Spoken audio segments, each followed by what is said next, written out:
and unassuming charm of Plainfield, Wisconsin, lurked a darkness so twisted it forever changed the nation's perception of evil. This is the story of Ed Gein, the man whose heinous acts inspired some of the most terrifying characters in cinematic history, including Norman Bates, Leatherface, and Buffalo Bill. But who was Ed Gein before the horrors?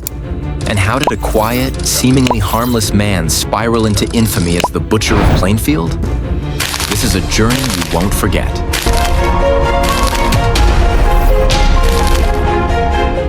Edward Theodore Gein was born on August 27, 1906, in La Crosse County, Wisconsin.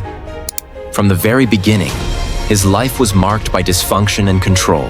The youngest of two boys, Ed grew up under the iron grip of his mother, Augusta Gein, a devoutly religious and fiercely authoritarian woman.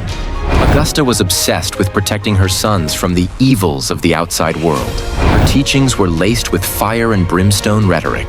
She condemned all women, except herself, as immoral and corrupt, planting seeds of fear and dependency in Ed from a young age. Augusta's influence was so pervasive that Ed's view of the world became a distorted reflection of her own.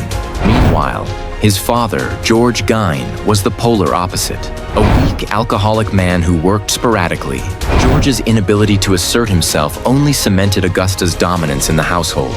To escape this oppressive environment, Ed and his older brother, Henry, would often immerse themselves in books and chores on their remote farm. But even here, Augusta's shadow loomed large. The Gein family moved to a secluded farm outside Plainfield, Wisconsin, when Ed was still a child. This decision was driven by Augusta's desire to shield her family from the supposed corruption of society. The isolation only deepened Ed's dependence on his mother, while cutting him off from normal social interactions. At school, Ed struggled to connect with his peers. His shy demeanor and strange habits made him the target of relentless bullying. Teachers described him as odd, but academically average. However, Ed displayed an unusual fascination with death and anatomy, often reading medical books and pulp horror magazines in secret. These early obsessions would later manifest in ways that would shock the world. In 1940, Ed's father passed away from heart failure, leaving the family in financial hardship. Ed and Henry began taking odd jobs to support Augusta and the farm. Henry, however, began to challenge their mother's dominance. He openly criticized her worldview and attempted to steer Ed toward independence. This rebellion created a rift between the brothers. Then, in 1944, during a controlled burn on their property, tragedy struck. According to Ed, the fire spread unexpectedly, and he lost sight of Henry.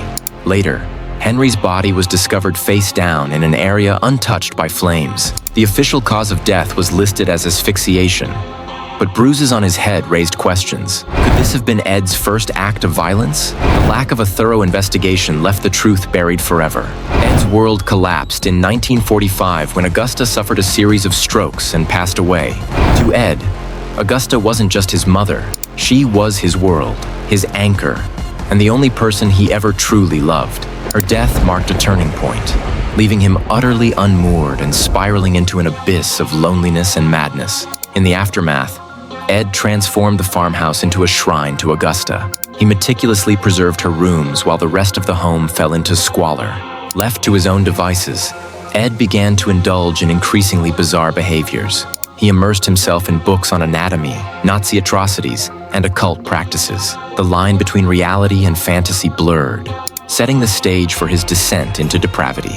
By the late 1940s, Ed's morbid interests had evolved into action.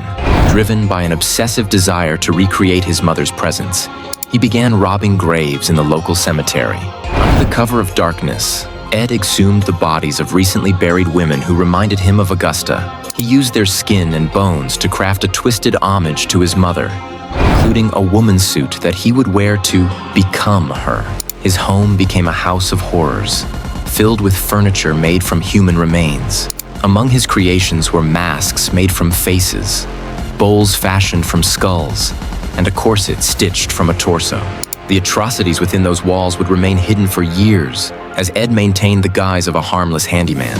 While grave robbing satisfied Ed's twisted urges for a time, it wasn't enough. In 1954, Mary Hogan, a local tavern owner, disappeared without a trace. The case went cold, but whispers began to circulate about Ed's strange behavior. 3 years later, in 1957, Bernice Worden, the owner of a hardware store, vanished.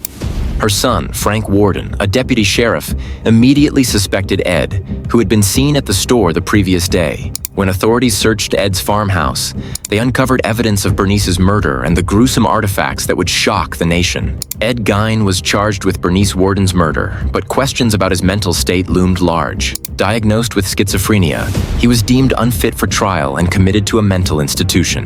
In 1968, he was found competent to stand trial and was convicted of first-degree murder. However, he was returned to the institution, where he remained until his death in 1984. The crimes of Ed Gein left a permanent scar on American history and culture. His horrific acts inspired films like Psycho, The Texas Chainsaw Massacre, and The Silence of the Lambs. Beyond entertainment, his case sparked debates about mental illness, rural isolation, and the capacity for human depravity. Ed's story is not just a tale of horror, it's a cautionary exploration of the dark corners of the human psyche. Ed Gein's life and crimes remain a chilling reminder of how isolation, trauma, and obsession can converge into unthinkable evil.